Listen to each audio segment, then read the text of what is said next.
I don't know if I had any fun facts last time, but I don't have them this time. NFL player Joe Johnson and Phil Filson are in this.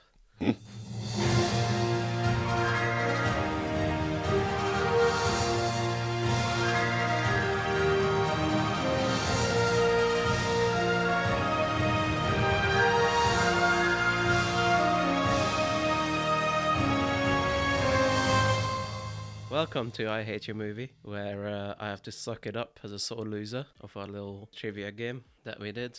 I lost. You did lose. Fairly close, Yeah. it has to be said. I was going to gloat then for a second. I was like, rather spectacularly you lost, but then I didn't. I was good, and then I reversed it. Don't worry, I'm already preparing the next trivia.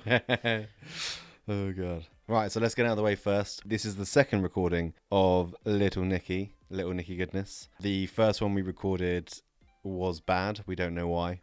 Yeah, it got corrupted somehow. And even now, as we were setting up, the app failed on us. So I'm pretty sure Little Nicky is haunted. It's a spooky movie. I am both devastated and a little bit happy that we're now recording this again. When we recorded the first one, I found it hilarious. Really? I did. I found it hilarious because I have never seen you so angry. Like, I've seen you wage, like, online wars against people. I've seen when people are calling you a liar online, completely ripping off your work online. I've seen you really, but I've never seen you as insanely angry. Justified. But that did mean that I was like, oh, man, did you really like this bit and that bit and that bit? And you were like, no. I was like, okay, oh, but how about this bit and that bit? No. So as funny as I found it, I was a bit worried about it. It's a bit of a one-sided podcast. Yeah, that sums it up, basically, that last episode. Awesome. So the good news is you got to watch it again. Yeah, I'm a hard worker. And this felt more work than anything I've ever done. Just watch Little Nicky again on 2 times speed. It was more bearable 2 times, and I was doing chores as well at the same time. But I had to remind myself what's happening in this movie, because since our previous watching of it, I've tried to erase all memory of it existing in my brain. Okay, so last time we recorded, you actually got me. You do you remember at the start of the last recording? I was like, did you like the film? And you were like, yeah, I really liked it. And for a split second, I was like, really? No. I didn't think I got you. That's very funny. Yeah. So did you like the film? No. It's get ready for more of these. Yeah, it's just horrible. A bad comedy is the worst kind of film because it's just miserable to me. I see what you mean. Yeah. Yeah, like a bad action film you can laugh at. A bad horror film you can laugh at. A bad drama you can laugh at. But bad comedy is just miserable. Yeah, that's fair to say. A lot of it is just like, that's the joke. Like, something happens and you get the feeling just from how the movie is presenting it, that's the joke, and you're like, that's the joke? This is like a quite nostalgic film to me. It came in the year 2000. Yeah. I was 14 years old at the time. So it's that level of humour that I really enjoyed. And there is parts of it that we endlessly quoted as kids. The bit in that Tarantino does where it's like, we are all gonna die. I remember us quoting that over and over and over again. I don't particularly find it that funny now, but there are still like moments where I'm like, I remember that. Yeah, this movie is a proof that Y2K really happened. Expand. Well, Y2K was like a conspiracy theory that when the year 2000 happens, all the computers are going to explode or whatever, or they're going to shut down and planes are going to fall out of the sky. But this movie got released, so, you know, that's almost as bad. I'm the same with Kevin Smith movies, where Yes. I watched it as a teenager and I still have like some sort of... You know, Kevin Smith, he's really shown me that anyone can make a film because he is anyone that made a film. So what are we talking about Kevin Smith films? Are you talking like Jay and Silent Bob? Or... Yeah, that, Clerks especially, is a lot of filmmakers early start thinking like that. I can make this. Mm-hmm. That is nostalgic for me. However, I did not grow up watching Adam Sandler films. so that's it. But you did. Look how you turned up. Excellent. Don't know what you're talking about. The ratings for this film are wildly all over the place, by the way. Between 0 and 1. Out of 100. Rotten Tomatoes, 21%. Right. IMDb, 5.3. Amazon Prime, 4.5 out of 5. What?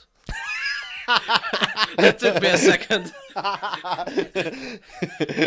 What? Was that one review? And it's called... By A. Sandler. Yeah. The Andler. Sam Andler. Let's get into the plot. There is a plot in this film. This is the best you can say about it. Yeah, a guy is on a tree. He's perving on a woman. And this might be the worst directed scene I've ever seen in my life. Because it's so not clear just from the visuals of what's happening. Well, of course it is. No, it isn't. So It the definitely is. guy's in a business suit. Yes, he's finished work. He's had a hard day. He wants to do some perving. He's like very evenly We've all lit. been there. And the way the camera is positioned is that straight to the window, and when we see the window, it's straight out of the window. So it's like the way the camera is positioned, the woman who's undressing should clearly see this guy. And it's really annoying me. And that's why I thought in the first recording I mentioned that my first thought was that they're a couple and this is their kink. Right. Because that makes more sense. You gave it more layers than you. I know, but this makes way more sense. Yeah, I don't mean you go into Adam Sandler films for sense. Okay. But it's not funny either. Why is that? Yeah. Yeah, but no, I was gonna try. I can't defend it. It's funny because the guy in this bit, the kid comes into the room and the guy calls the house from his cell phone. Go away, kid. Yeah. The woman notices him and he pretends to be a bird. Yeah. That's the joke. That's the joke. He's a grown man pretending to be a bird and he makes bird sounds because that's silly. Yeah. Okay. I think that just sets up the running joke for the rest of the film for that character. Oh, the running joke. Yeah. The brilliant running joke. So anyway, he falls out the tree. Yeah. And he goes to hell. And that's how we introduce hell. I've always quite interesting because like when he gets to hell, they sick a giant horny bird on him. Yeah. And he's always shouting like, I deserve this. I deserve this. Did you notice that? I didn't notice that. Mm. What a what a layered character. Wondered if it was like something from the Bible or something where people Oh no, you know what? self-punish themselves. No, but no, it's not that. But I bet it's like a terrible 2000s commercial. Because what I've noticed during this fast-forwarded rewatch is that so many little characters stand out. It reminded me of a Scary Movie bit. Okay. Where it's like really, really dated references. It doesn't happen in this film, but it'd be like someone picking up a phone and be like, what the? It was like that. Like, there's this family at the basketball game, and the lady says, "Oh, baby, that's just part of the game." And she says it like 15 times. So I thought that must be some sort of terrible commercial at the time that they're referencing, and, you know, we never heard of it again. Yeah, it might be like something that's actually happening in basketball at the time. Yeah. So I don't give it as much clout as you, that Bible or terrible 2000s commercial. Maybe. Yeah, I mean, these films were very much of their time. Right. You mean horrible? Ableist? Well, yeah. Homophobic? A little bit. A little bit? A little bit. We'll get to that. Okay. That's in the notes. All right. That's the whole film. It's not so. No, it's not. Well, kind of. Horny guy goes to hell, and then the camera goes up and goes in what looks like a teenager's bedroom, and there's Adam Sandler playing a broom Yeah. to a song. He's like a full-grown man. I mean, he must actually be like thousands of years old, and yet he's in this teenager's bedroom. Yeah, and that kind of personality of his never comes up again, that he's into rock music and that kind of stuff. He's just innocent. Yeah, true. Would have been cool if he's like actually into rock music or something. This is where you meet the brothers Yes. for the first time. It's where you meet the brothers for the first time. Are you laughing because of my PTSD look on my face? You're bringing back old trauma. Yes. Reese Ifans is in this. Do you know who Reese Ifans is? Yeah, he's the David Bowie. He looks like David Bowie. He's the crocodile guy from Amazing Spider-Man 2. Oh, I thought you were going to say he's Crocodile Dundee. That would be amazing. I really like Rhys Ifans as an actor. I was really happy to see him in this at the time. Now I'm kind of like, oh, what were you doing? What were you doing with your life? This is where it starts getting a bit, like, odd. They mind wrestle. Mm-hmm. And he's like, even the voice in your head has a speech impediment. And he gets him to punch himself in the dick. Yeah. This is exactly like the last recording. It's and that's the joke? Yeah. Okay. It's funny to my 14-year-old self.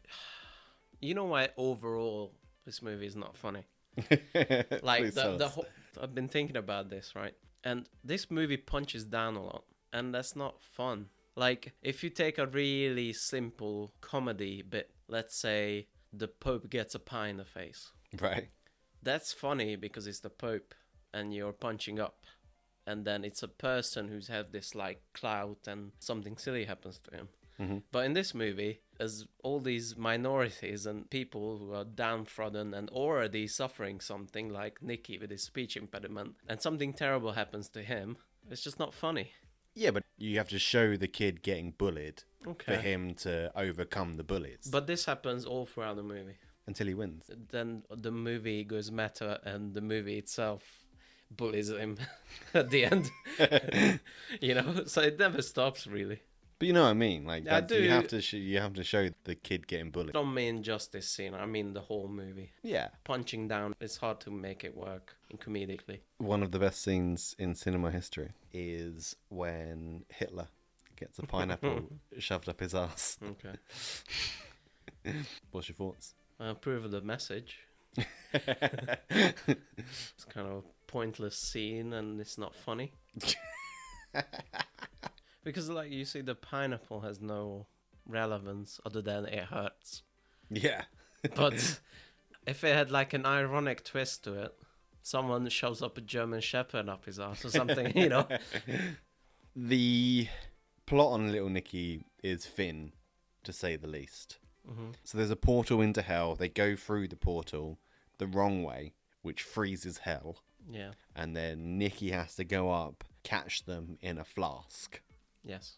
Thoughts? To be fair, like as a comedy premise, fine. Yeah. At this point, I was more just impressed with. Impressed? Yeah, hold on. Wow. Let me finish my thought. How shit. Because I only watched modern Adam Sandler films, Jack and Jill. Compared to that, this movie is doing so much effort. Like, there's creatures, sets. They're terrible, crappy sets, but whatever. Yeah. There's CGI, there's actual scenes, there's, you know, they don't trip over a brand every 5 seconds like in Jack and Jill. There's lots of branding, but not as annoying as in his other movies. So I was just impressed by how much effort that went into this. Compared to a regular movie, it's still shit and it's still crap effort. But, you know, they had to do sets, they had to do miniatures. The hell sets are pretty cool. Yeah, they're pretty cool. They're pretty janky. Yeah, I think the sets were supposed to look cartoony. You know, Yeah. I don't think they were supposed to be like actual hell sets. It was supposed to be like... Yeah, and for comedy it works. You know, it's like horses in Holy Grail. Little Nicky climbs up through hell and he comes up through a subway station and then immediately gets hit by a train. Yeah. Because that's funny. Is it? He gets back up from hell Yeah. and he meets the dog. The talking dog. Which is, I just realized on this rewatch that I'm pretty sure they took the idea from Men in Black, the first movie. On this recent rewatch, I was really conscious of when it was made. The other big one was the Dracula homage. I don't want to call it homage. The Dracula parody, you can call it, I guess. Is that guy who grows boobs on his head. Mm-hmm. Is the 90-something Dracula, has that hairdo that looks like he has bras on his head. Really? And every movie made fun of that at the time, yeah. Another recurring joke throughout the whole thing. Yeah. Old boob head. Yeah. Endlessly quotable. Is it? Well, say one. It's when Satan's dad comes in and he's like, "What are you doing? Last time you said everything was fine, the Renaissance happened. Go away, go to bed, father." He's like, "Can I take that guy?" "Yeah, okay, boob head, go with him." That's it? Yeah. Okay. Wow, very quotable. No comment. Oh my god. So this is the bit that I said about earlier. We meet the preacher. Question for you now. What is Quentin Tarantino doing in this film? Yeah, I assume he's making money. Yeah. You know, like he made 9 films. At the time, he made like 4 or 3. So, you know, over decades, you know, he has to make money. Like David Lynch doesn't make money from his films. He does commercials and he does talks and stuff like that. So I think high vision directors who only put out like a movie every 5 years, they make their money elsewhere, really. So we meet someone familiar in this film as well. Well, one of the actresses is familiar. We spoke about this last time. It was a bit of a surprise last time. Obviously, you're a big fan of Severance. Yes. I enjoyed Severance. One of the best people in Severance was Patricia Arquette, who is equally as good in this film. The dog and Little Nicky pairing was really fucking annoying because they both talk in this very put-on accent / speech impediment and it's just grating. And they talk most of the time. Nicky's voice annoys me. Yeah, There's no the need dog for him. voices annoys me too. I didn't think the dog voice was that annoying. I thought it was kind of like what you'd expect a demon dog to sound like. Have you seen the posters for this movie? No. It's so uncreative. Yeah? Yeah, it's just Little Nicky and the dog is just sitting on a bench outside and that's it. Like, how lazy can you get? You wouldn't be able to tell what the fuck this movie is about. That's true. Before we meet Patricia Arquette, we meet the roommate. Oh yeah, the queer-coded roommate. What's that mean? That he's gay, but the movie doesn't say he's gay. Okay. I don't think he is. I think because they make fun of him a little bit later and he defends himself. I don't know how defending himself makes him not gay. They call him gay and he's like, no. Oh, okay. That clears it up. So Little Nicky falls asleep, Yeah. and while he falls asleep in the park, a dodgy person steals it and tries to sell it 2 meters away. But you missed a bit in the park because that's quite funny. That's a little bit funny as well. Come on. Where he's lying asleep in the park and he's like... Why is that funny? It just is. It's a funny image. It's funny, like, imagine walking through the park and you see this guy lying on a rock and he's like... I do that all the time. So you get for living in Hemel Hempstead. Yeah, exactly. I've seen worse. See? And it was a funny image at the time. So there you go. No, I don't co-sign that. So she's really nice and he likes her. But while they're on their date, oh no, they run into Reesifans sitting, eating some pizza and drinking some peppermint schnapps. And Reesifan makes Little Nicky say mean things to Patricia Arquette. That's the joke. That's the joke. It makes Nicky turn to her and be like, you have a juicy hiney. There you go. The anger's back. The anger is back. You seem so calm and collected at the start of this re-recording, and it's back. We're like 30% way through the film at the minute, if that. We got loads to go yet. Thankfully, on this recent rewatch, I didn't hear much of the dialogue because it was. So no, I was fine with it. Well, I mean, obviously, because Little Nicky gets owned by Reesifans, he then needs to kind of hone his powers. He needs to make them better. So Little Nicky and the dog sit down, and they've got a can of Coke, and the dog says, you can turn that into any liquid in the world. You can turn it into dog urine, to camel blood, whatever. Do you remember what he turns it into? Pepsi. In a certain execution, I can see that scene being funny, but they dwell on it so long and they comment on it so much that it makes it really unfunny. Okay. You know, and that's one of the other problems with the comedy as well, is that something funny happens, and if someone comments on it, oh, this happened, and that instantly makes it not funny. Yeah. While honing his powers, the TV's on, and on the TV, there's a basketball game showing. Yes. And the referee in the basketball game has like flamey eyes. It makes people do things in the audience, and they figure out that the referee is one of the demon brothers that has escaped hell. So Nicky goes to the basketball game to stop him. And this is just an excuse for Adam Sandler to play basketball and to show off his basketball skills. To show off his basketball friends who work in the industry, which he always does in every movie. His sports friends get cameos all over the place. It happens earlier in the film as well. Satan talks to some NFL guy or whatever, or basketball guy or Yes, whatever. he does, yeah. I don't know who that was. You just see these people's faces and they're very chiseled. And then you're like, you maybe half remember them from like an NFL game cover, you know? Yeah. And eventually he defeats the brother in a basketball game and catches the brother in the flask. Triumphantly.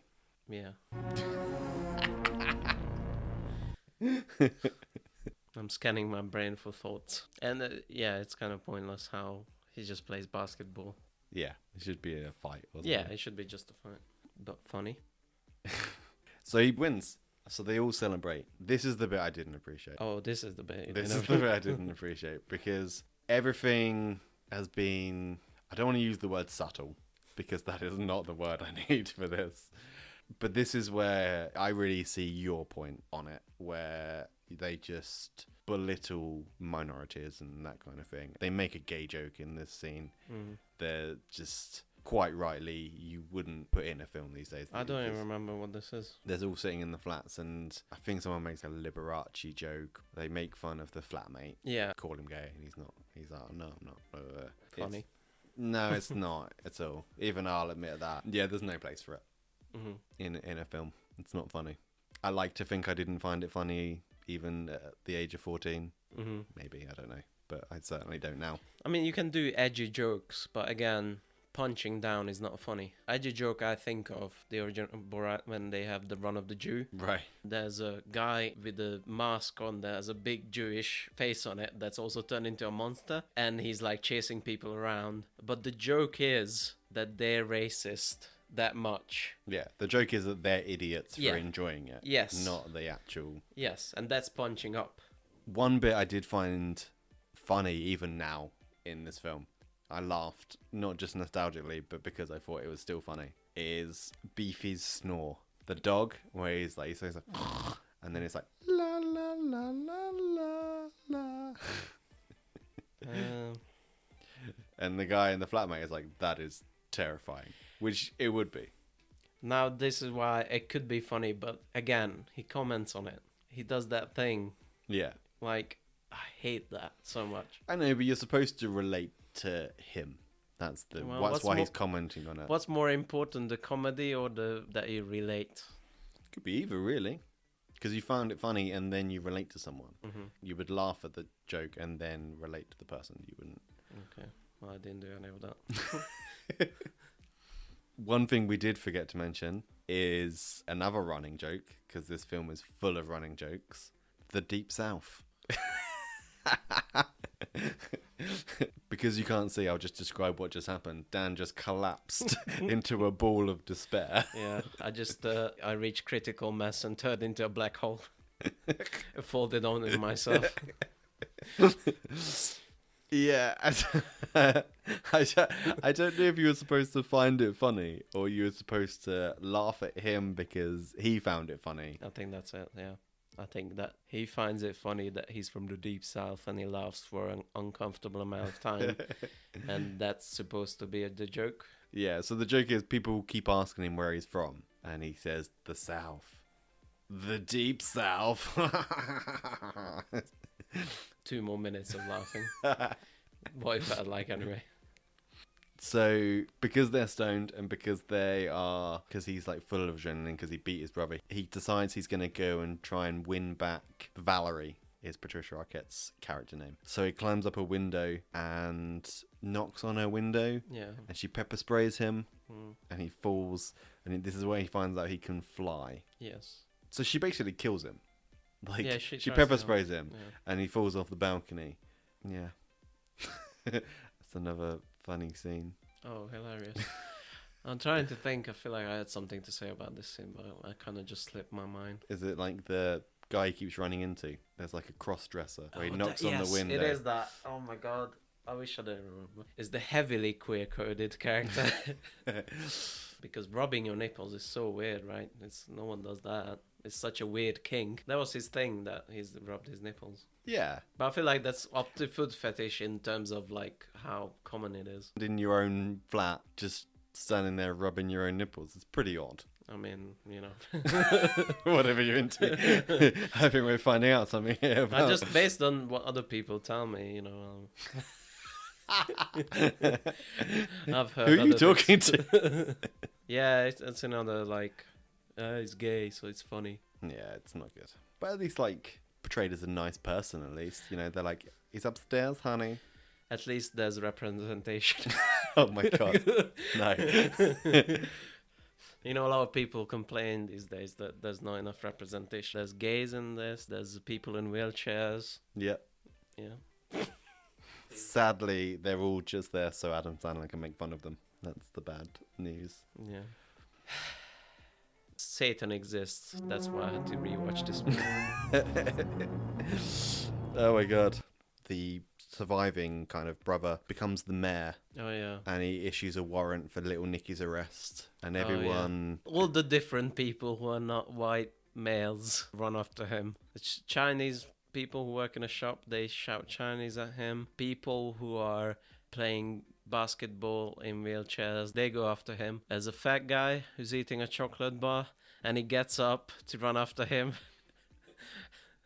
And then he looks at a chocolate bar and he sits down, and that's the joke. I feel like there was more. And that's all I got.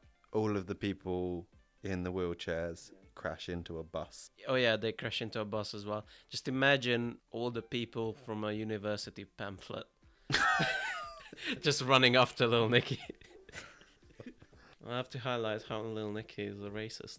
Yeah, and then he turns into a bunch of spiders. Yeah. And escapes by turning into spiders to kind of show his evil side, because he can turn into spiders. And he tries to get back to hell, and to get back to hell he needs to die, so his flatmate kills him. Yes. Drowns him in a bathtub. Yeah, and he says, "Oh, Kevin Spacey, why did you take my role?" Okay. Or something. Probably for the best. But because he died for the right reasons... Oh no, we've missed the heist. The heist where they try and trick Reese Ifans into getting into the bottle by offering him some peach schnapps. Not a necessary scene in any way, shape or form. They try and heist him and they fail. I think the only point of this scene is so that Little Nicky can save Valerie's life and get hit by a train. Yes. So he goes to heaven. Yeah. And he meets his mum, played by Reese Witherspoon. Also in this scene, I asked you last time, do you remember the other person in the scene who was an angel? I do, and Adam Sandler's wife. Yes, it is Adam Sandler's wife. When you made that connection, yeah, I was like, oh yeah, she looked familiar. I think she's in most of his movies, and most of Happy Madison produced garbage fire. Angels apparently are weird sorority girls, like, oh my god, he's so cute, oh my god. Yeah. Which I really hope heaven is not like. Not that I'll make it, but I really hope heaven's not like that, just full of the popular kids. That would be awful. So, Carl Weathers, he, in the Adam Sandler verse, this is a crossover. The HMU, Happy Madison Universe. HMCU, Happy Madison Cinematic Universe. Or HMNU, Happy Madison Netflix Universe. Well, you could do like DCEU. It's the extended yeah. So HMEU. HMNEU. It's the Happy Madison Netflix Extended Universe. Or just shit, for short. Yeah, so this is a crossover. So in the film where he plays golf. Yes. That I've forgotten the name of. Happy Gilmore. Happy Gilmore. Happy Gilmore. Carl Weathers is the golfing coach to Adam Sandler. And he gets eaten by a crocodile. Mm-hmm. And Reese Witherspoon mentions, he's like, oh, this is this guy. He used to be a golfing coach, but now he's a dance instructor. Mm-hmm. And they start dancing. Like, it's all in the hips. Because that's one of the running jokes in Happy Gilmore. Where that's how he learns to putt. Because it's all in the hips. I'll veto any Adam Sandler movie from that one. Well, if you lose the next quiz, you can't. There is no veto in quiz winning or losing. If I've got Quigley on the line, Yeah, so he meets Reese Witherspoon, and this is where he discovers he's half angel. Yeah. Because there was a heaven and hell mixer, and Little Nicky is part angel, part demon, and this is where he learns how to release the good. Yeah. Release the good, and rainbows come out of his hands. This is like a prequel to Preacher. Obviously, this is how he is going to defeat Reese Ifans. He releases the good, and he actually releases an advert for Popeye's chicken. Oh yeah. Should we talk about the Shameless? Shameless. It's an Adam Sandler staple. His product placement. Product placement. Is Popeye's an actual chicken chain? It must be. It resembles his other type of shameless product placements in other movies so much. It must be a real thing. Also, I feel like if they have to come up with their own thing, they wouldn't be as interesting as Popeye's chicken. It'd be like tasty chicken, and it will be on in Times New Roman. You know? Yeah. So it must be. And then, obviously, because he's evil, and this is what evil people do, Reese Ifans has all of Nicky's friends hanging over a fire pit by Wedgie. Yes. I can't remember why. Why does Henry Winkler get covered in bees? I'll tell you why. Henry Winkler is friends with Adam Sandler, and he wanted a quick paycheck, and it's funny because he's famous, Okay. I guess. But they introduce him as like, this is a good thing. Henry Winkler, covered in bees. Yeah, easy check for him. So there's a big showdown. Well, there's two big showdowns. One is a pillow fight between Adam Sandler and Reese Ifans. He becomes like a nunchuck wielding, well, with a pillow. Yeah. And he beats Reese Ifans. I feel like that's not in theme.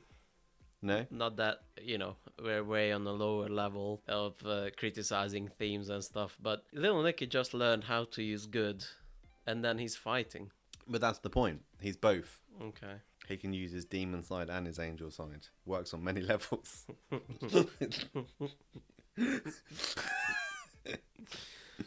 And then something happens that I can't explain. They all get put into the flask. Do you remember this? Yes. Well, I can explain it. It's easy.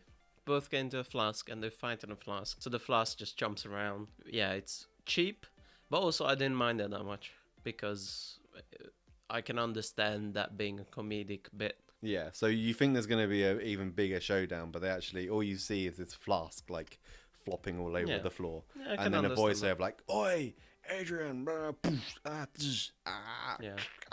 Wedgie." The problem, it went on too long, and all the people shouting in was supposed to be the real funny bit, which is Rob Schneider. You can do it. Rob Schneider whips out one of his two racist accents and says, "You can do it, punch him in his hairy balls" or something. Yeah. And he says that like 5 times, and, comedy comes in fives.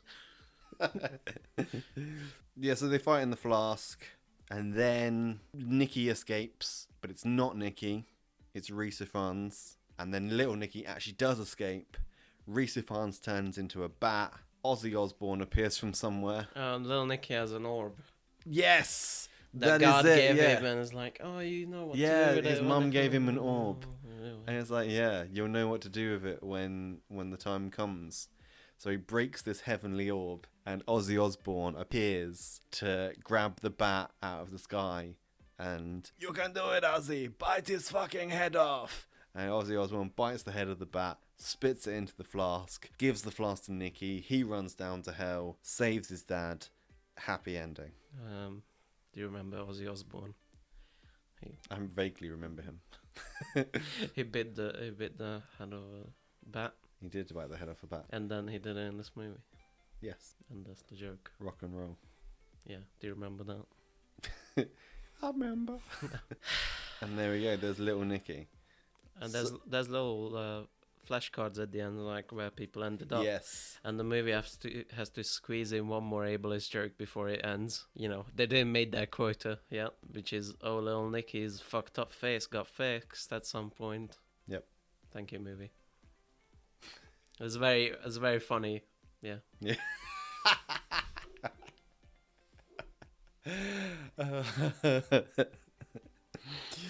Were there any parts of it that you enjoyed? No.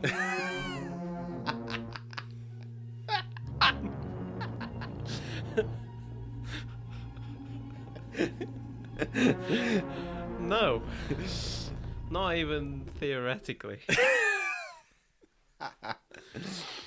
The reason this all came about is because I watched The Waterboy with my now wife, and it did not age well. And I can safely say this has not aged well either. Mm-hmm. Again, to my 14-year-old brain, it was hilarious Yeah. at the time. I can understand that. And that was, it was a different time as well. Yeah, which is almost never a good enough excuse for anything, really. No, but, you gotta give yourself a break as well. Yeah. Like, I like a lot of crappy stuff from that time as well. Yeah, I think a lot of people say that Adam Sandler movies, they used to be good, Yeah. but they're not anymore. And I feel like those people haven't seen those old ones recently. Yeah. To be fair, it seems like they have more effort put into them, but that's about it. Yeah, I'm both curious and scared to watch any more that I enjoyed. Like Happy Gilmore. I remember that being like a really good film. And again, we used to quote it all the time, and we still do. I'm scared to watch that film now. Like, I'm worried. You should be scared to watch his modern films, because if anything, he's gone more racist and more ableist. Yeah, I wouldn't watch a new Adam Sandler film. Yeah. I just wouldn't do it. But, like, I don't want to ruin the films that I do enjoy. Yeah. I don't want to bring... I remember really liking Little Nicky, and now I've seen it again. I'm like, ugh. Yeah. And that's ruined that film for me. Whereas I had a fond memory of it before, and now I don't. Yeah. Fun fact, Adam Sandler is remaking The Birth of a Nation. Such is the state of Adam Sandler films that I can't tell if you're joking. Yeah, so thank you for listening. I think we're going to end it there. How did we talk about this for an hour and 20 minutes again? Because it's awesome.